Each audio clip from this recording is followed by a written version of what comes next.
Hi, I'm Hveder from Scandinavian today.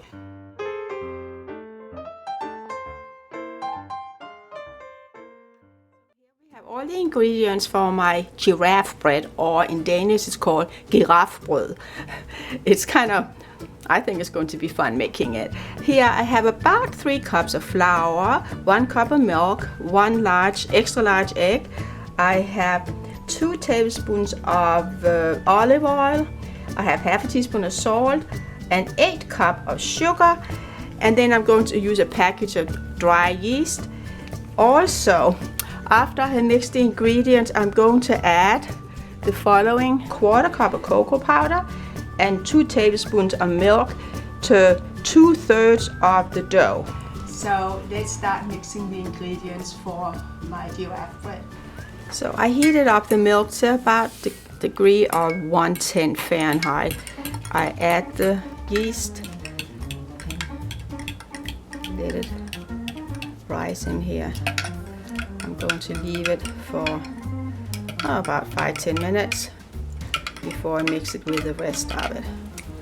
So I pour in the flour, an 8 cup of sugar, half a teaspoon of salt, and here we have the yeast mixture. I'll now add the 2 tablespoons of oil, as well as the 1 egg. And here comes the mixture with the yeast, milk, the egg, the oil. It's all in there. And then I'm going to let my electric machine mix it up a little bit, and then eventually I might be doing the rest by hand.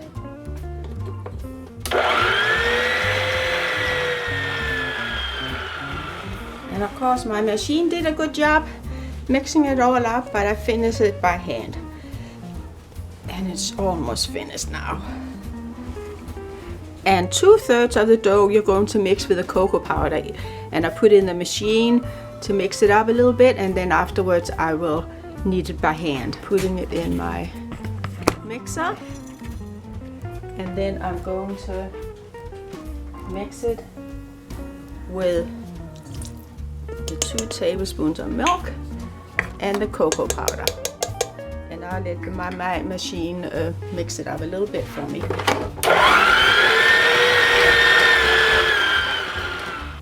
And as you can tell, I'm kneading the cocoa into the bread dough.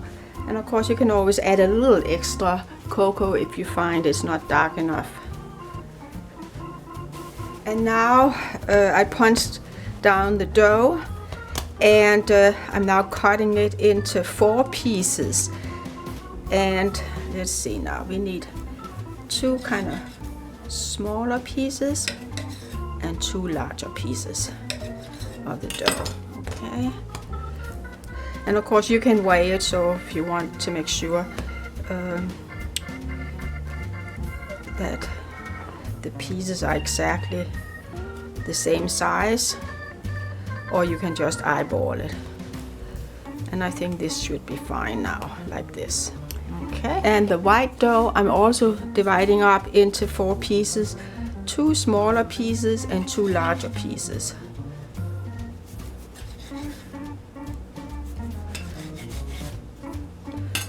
That should be fine, like that. Okay, and now I can start rolling out. First I'm rolling out one of the brown pieces, and I'll make it long. Roll it. Keep rolling so it gets really long. You want it to be about as long as your bread pan is. And here I have a piece of the white dough. I'm rolling that also, and I want it to be as long as the piece is here. And then I'm going to roll it out flat.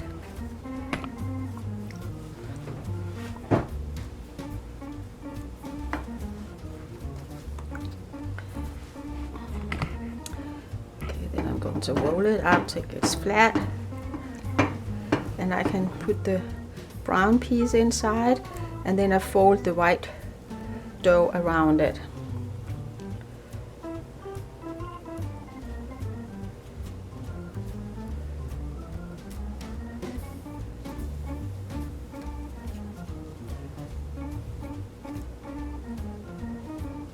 Squeeze it a little bit together. Okay, just stretch a little bit.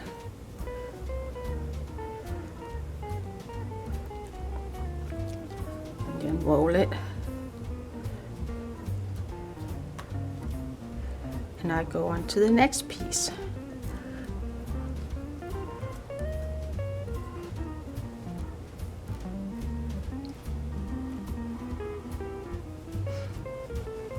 Okay. So here I have one of the bigger pieces, and again I'm rolling that as long as the bread pan is.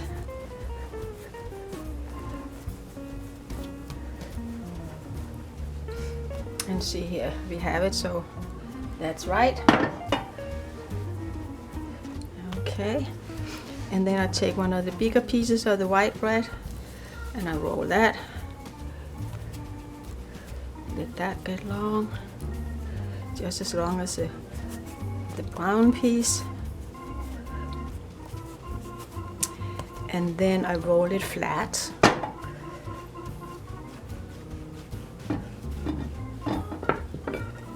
Okay.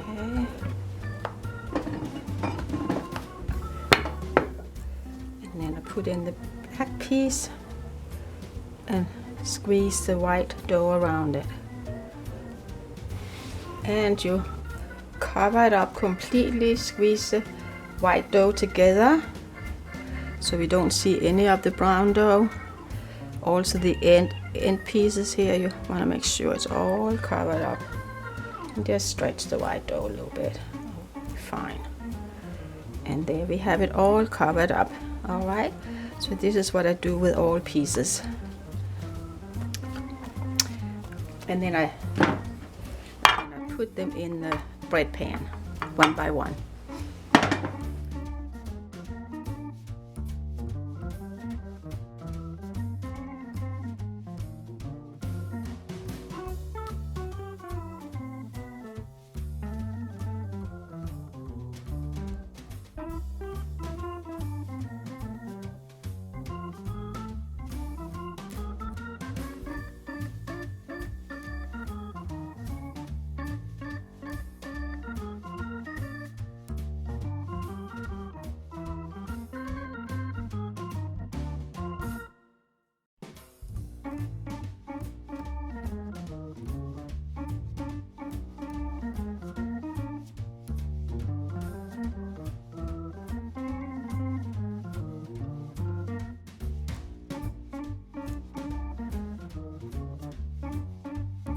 So now I have 4 pieces all ready to go. So here you see my 4 pieces. And I'm now going to roll them longer before I put them in the bread pan. So here we have the 4 stretched pieces, and I will cut them in half.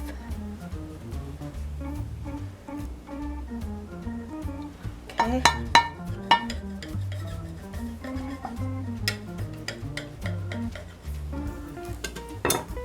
And then I put them in the bread pan.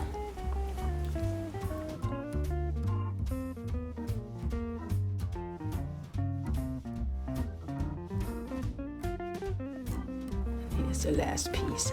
And then, of course, you have to make sure they all stick together. So press it down. Make sure they stick well together.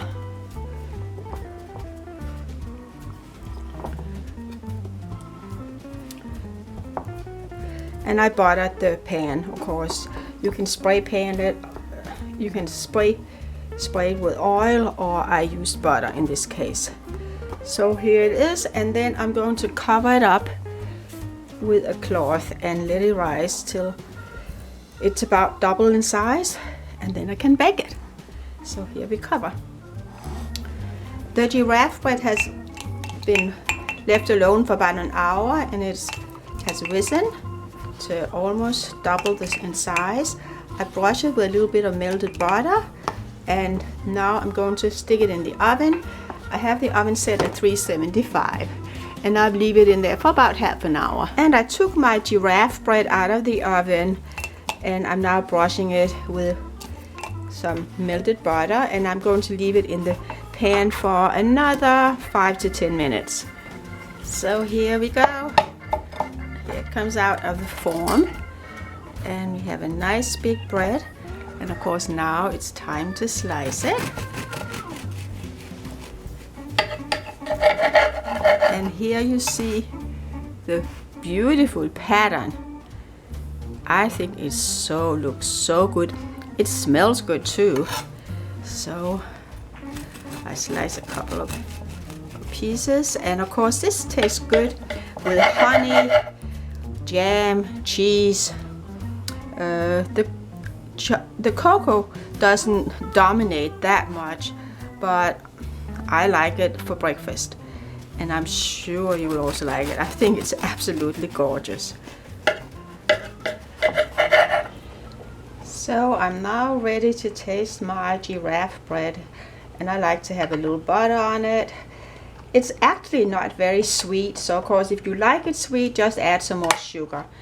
And I think it's adorable to look at.